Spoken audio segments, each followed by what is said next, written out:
You know how our meditation practice, when you're doing the mindfulness, is just to sort of acknowledge the thoughts and feelings that arise without particularly trying to come to resolution, which is very hard for us.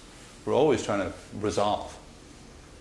I mean, so because that resolving mind, we don't often leave enough play or space or time to just experience what comes up, like just a thought about whatever. We think, oh, I got it, I can figure this one out, and we resolve. So in the realm of feeling, sometimes that's also that same logic. If you're going to do a meditative practice about feeling, then just becoming familiar, just becoming aware of feelings in the same way you become aware of thoughts with the shamatha practice, it has its own value. And, that's what I recommend. It's like if you do these kind of practices, think of the awareness as having a higher value than the resolution.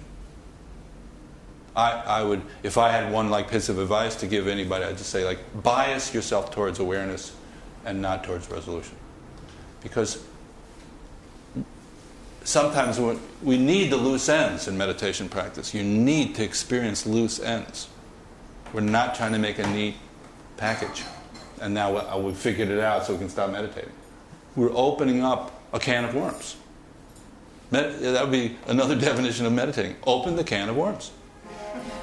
Look at the worms. So right away we want to make it into another neat package, so it's something interesting to just think about this process, which is something I'm kind of trying to advocate strongly these days. Yes, become familiar with the mental process. It's very important. Become familiar with the emotional process. Become familiar with the physical process. Body, speech, and mind. Learn yourself. Learn your world.